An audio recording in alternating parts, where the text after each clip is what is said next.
Lauri Markkanen is out there with Walker Kessler. And it's Williams at the small forward. And for Chicago, Levine and Williams up in the forward positions. Josh Giddey is out there with Kobe White. And it's Vucevic in at the center, locking down the middle.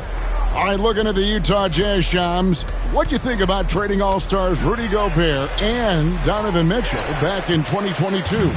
It's really rare for an NBA team to trade two All-Stars in one offseason, especially a team that was competing to go deep in the playoffs year after year after year. But they really believe, Kevin, that they got maximum value for both Rudy Gobert and Donovan Mitchell. They're flush with draft picks. They've got young talent, young assets, and cap space moving forward. I really like and have confidence in their future. Well, we know Gobert has made a difference with Minnesota. Mitchell seems to be making a difference with Cleveland. So you love the trades that work on all sides, don't you? And Kevin, one thing you know about the front office in Utah is they're going to be completely aggressive moving forward to bring talent to Utah. Well said. The Jazz shooting their first free throw of the night. And one of the highlights last year for this group was the fact that they were so efficient from the charity stripe. That's a huge factor. Mind the lanes. Mind the lanes. Free throw good, Sexton. And how about the explosiveness of Sexton, a crafty floor general who is consistent in how hard he attacks the defense. Now here's Williams. And White kicks to Williams. Levine against Williams. Levine, that's good. Levine's got his second bucket of the night. Shams, with as often as you've interacted with front offices all over the NBA, have you noticed any changes with how franchises operate with both the players and the media and that relationship and where it may be headed? Everything has to be more specialized now in the organizations, but you're seeing true partnerships develop with teams and their players, especially their top players. The teams have to pay more attention now to data, to metrics than ever before. And the relationship between your top players in the organization, that is very, very important. And the teams that do a good job of managing relationships, of managing expectations, that is clearly what separates the elite teams with the bottom teams. And certainly players in today's generation are very, very polished when it comes to the media. Oh, you framed that so well. Last game for Chicago, it was a loss to the Nets in Brooklyn. And while we've got a moment, let's send it over to our terrific reporter, David Aldridge. David? Kevin, I got a few minutes with Billy Donovan. He talked about the challenges that come with playing against Lauri Markkanen. Coach said you have to know where Lauri is at all times because he's so effective playing off the ball. He's a knockdown shooter and a smart cutter. And he moves extremely well for his size. This team's got a lot of respect for the mobile 7-footer. Back to you guys. Thank you, David. And he's got his first chance at the line here.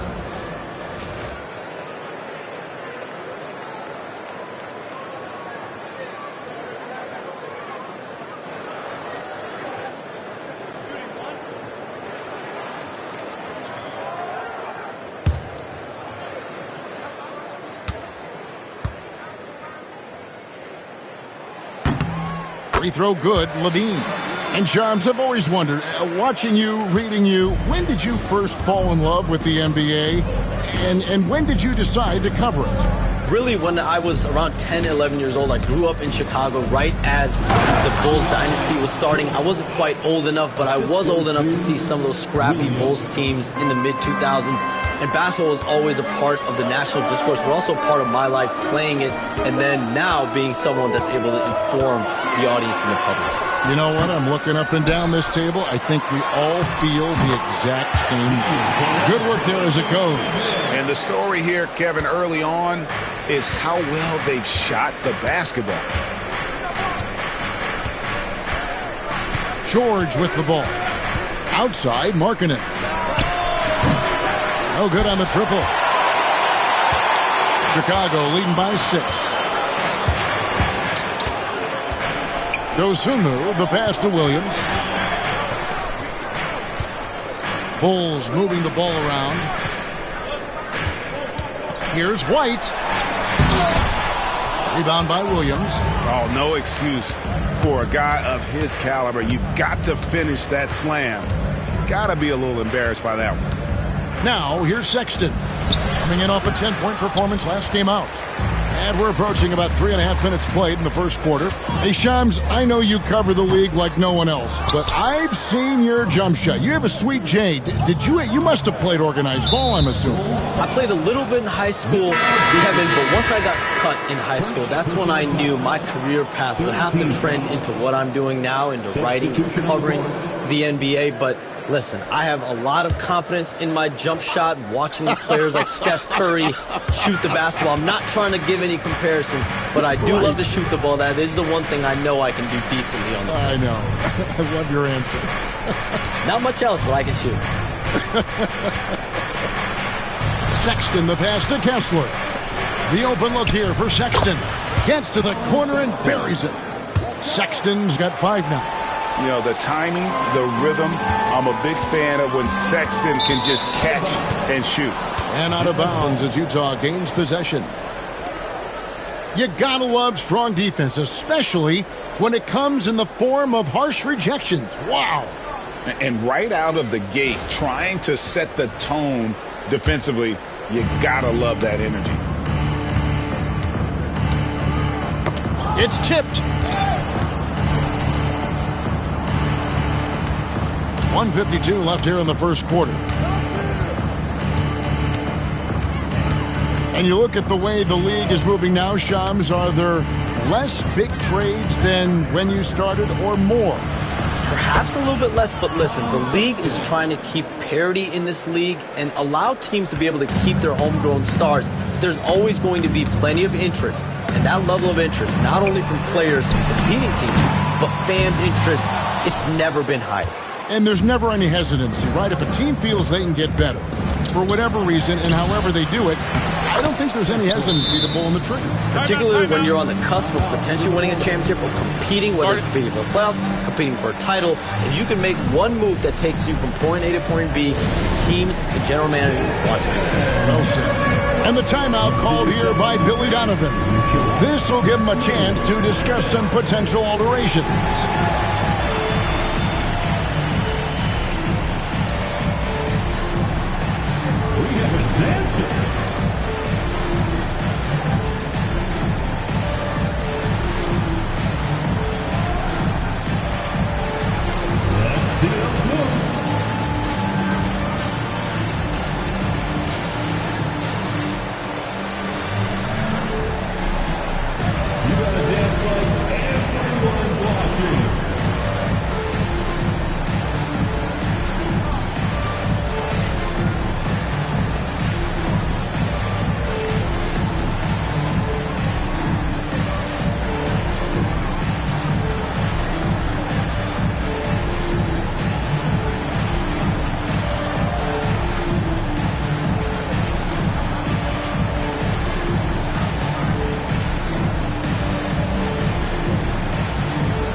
Chicago making some changes. Patrick Williams, he's checked in for Vucevic. Bruce Ellis comes in for Zach LaVine. And it's Carter in for Kobe White. Utah also making some changes. Eubanks, he's checked in for Walker Kessler. Williams comes in for Lauri Markkanen. And it's Jordan Clarkson in for George. 1:15 left to play in the first quarter. Now here is Carter. Outside Williams. Williams with the block. And that's out of bounds. Chicago will retain possession. And the Jazz making a change here. Preston's checked in. Jason Preston. 58 seconds left here in the opening quarter. 5 to shoot. Carter for 3. Drains the three-pointer. And guarding him on the perimeter isn't a priority for them right now, but if this continues, it will be. Now, here's Clarkson. Tight defense on him, and the layup falls. They should continue to get the ball inside. The defense struggling to contain them. Now, Dosunmu. Still scoreless. No good on the shot. Some solid defense from Clarkson. They hold the early advantage on the glass. Collins against Williams. Right side, Collins. The shot by Clarkson, no good. Carter on the wing. To the middle.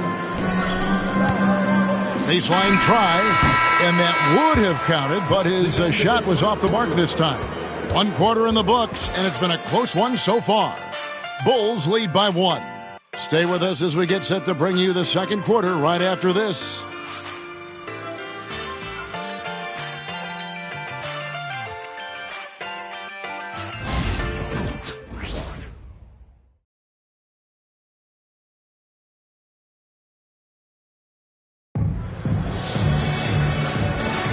And getting going again here in the second quarter. Fairly close game so far. In a moment now to quickly take a look at the offensive approach for the Bulls. The ball movement has been outstanding so far. They've come out of the gate looking for that extra pass. And on top of that, they've been asserting themselves offensively, getting a good chunk of their points from inside. They've got Jalen Smith. Carter out there with Dosunmu. Then there's Patrick Williams. And it's Booz Ellis in at the 3, the small forward. So that's the 5 in the game for Chicago. Now, here's Clarkson. Shoots over Dosunmu, and it's blocked. They get it back. The Bulls leading by 4. Right now, let's send it over to the sidelines and get a report from David Aldridge. Kevin, thank you. The Utah Jazz last season became one of the first teams in the league to move their games to broadcast television. It's a gamble, but they just about tripled their reach. And with the rapid growth in the region, they have a chance to attract new fans. Kevin, no doubt, other NBA teams are keen to see how this goes. Oh, David, no question at all. We thank you for your report. And, Shams, nothing gets a workout like your phone. We're here, we're talking NBA, we're watching this game. We got this great group here courtside. You've got 2 phones working, and I'm sure there's a third hidden in your bag. Can you estimate how many texts do you send and receive a day? Is there even a number we can put with that? Kevin, how many texts do you get a day related to NBA info? You're coming at me. You know the job is, it's hundreds of messages flooding my phone on a daily basis, and the screen time usually in busy seasons. Oh, wow. Gotta love that one. Wow. He's a brave man. You're risking life and limb trying to move like that. He couldn't pass it up, though, right? Letting it all go. Oh, he went full peacock mode there. Look, you know what they say. When you got it, you got to flaunt it. Down low. Got a piece of it. And it goes out of bounds. Last touch by Collins. That was okay, let's say that was an odd play. You don't see missed connections like that too often. Torrey Craig. He's checked in for Chicago. Terry comes in for Carter. Utah also making some changes. Sensabaugh is checked in. And it's Collier in for Patty Mills. Terry looking over the floor. Shoots over Collier.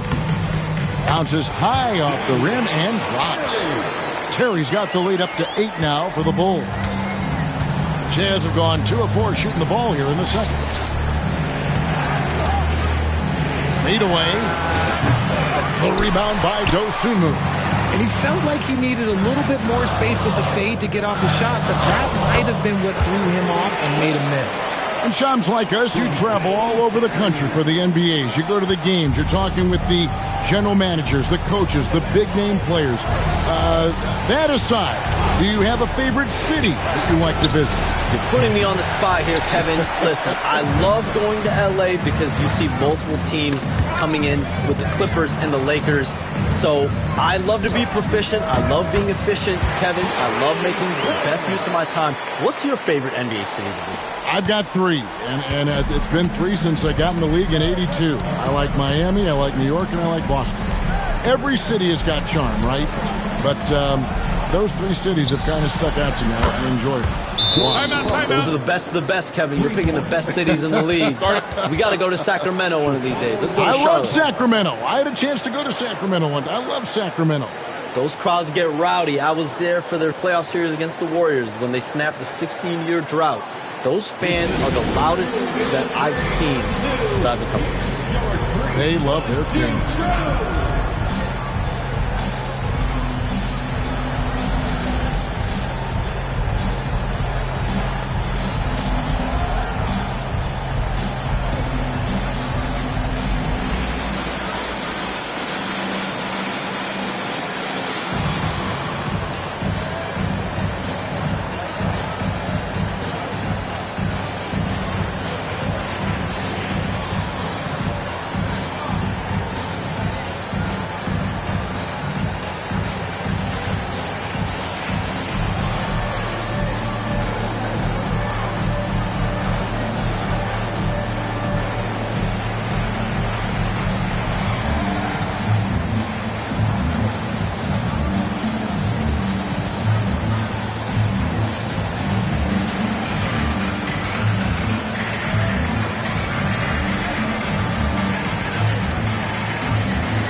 And the Bulls will go for a different look here.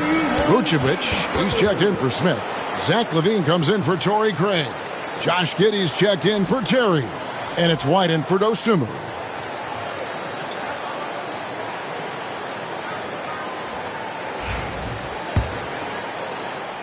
And a little under 3.5 minutes elapsed in the second quarter of play. Hey, Shams, we know you've reported on so many big trades that did happen. Were there ever a few that were close to happening but may have fallen apart at the 11th hour? I always wait until things are 100% confirmed, but listen, there's always a trade or two that's viewed as done but just does not happen, whether it sours, whether something falls apart. There's always one deal or two that falls apart at the trade deadline or in the offseason.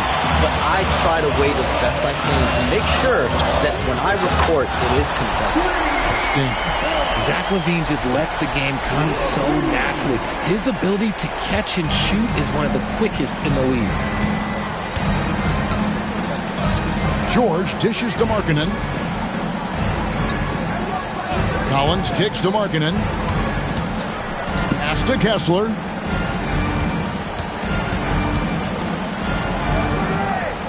The Jazz need to get off a shot here. And here we go. Fast break. LaVine's got it. And slam dunk by Vucevic. When he's within range, Vuce is going at the rim, and he's going at it hard.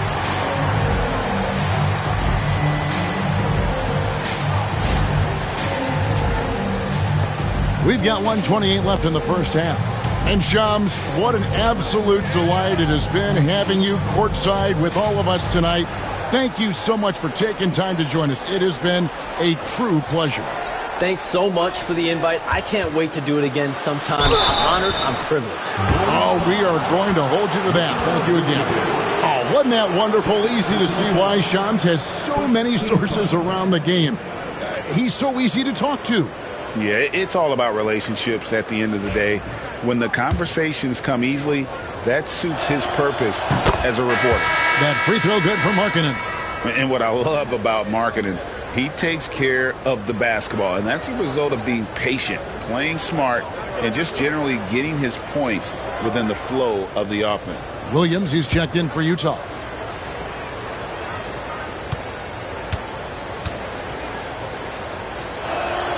And Markkanen drops them both. RJ, for the Bulls, their last two seasons have ended with losses in the play-in. Yeah, they finished as the 9th seed both years and won their first play-in games. But that second play-in game has been a problem, which is why they need to set themselves up better during the regular season. Outside, Sexton. Williams for three. And Vucevic pulls it down. The Bulls leading by 15. Pass to LaVine. Some nice ball movement by the Bulls. White. That one also a miss for him, just like the other three attempts this game. Here's Sexton. A second chance effort. And he sinks the layup. Sexton's got 9. You know, not bashful about positioning himself inside. Sexton knows he has what it takes to score from there. Now, Buzelis. He's guarded by Markkanen. Here's Giddey. And he makes the bucket, gets the whistle, and now a three-point play chance here for him. Oh, such a field shot there, the floater. The Bulls have made their only other free throw attempt today in an earlier trip to the line. Yeah, and 79% from the line as a team a season ago. Pretty reliable in that regard.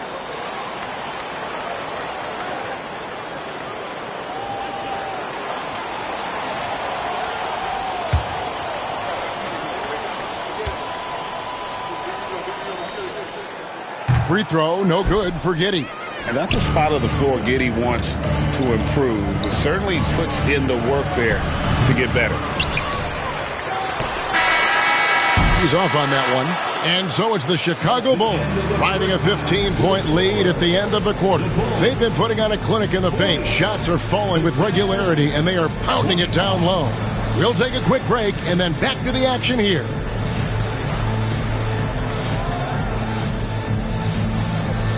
Fans, please direct your attention to center court and get ready for the fan half-court shots. Drum roll. They're measuring up the shots.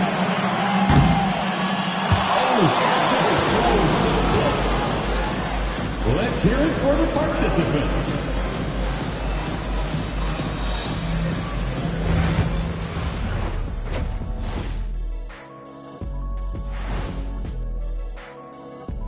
And as we welcome you to halftime, no other way to say it, an abysmal start for the Utah Jazz. You know, I love sitting up here and doing this show with you guys. I learn something new every day. Man, you know what? It is pretty unreal they pay us to do this. Did I say that out loud? Wait, you guys get paid? Well, yeah, we wouldn't sit here and deal with you for free. You gotta call my agent now. Let's move on now to that first half we were watching. A brutal game so far for the Utah Jazz. They're getting steamrolled, giving up too many points in the paint. And it's just not the rim protection. You have to stay in front of all ball handlers, or you'll get broken down and eaten alive. And that's all for us. Now it's time to send it back to Kevin Harlan for the beginning of the third quarter.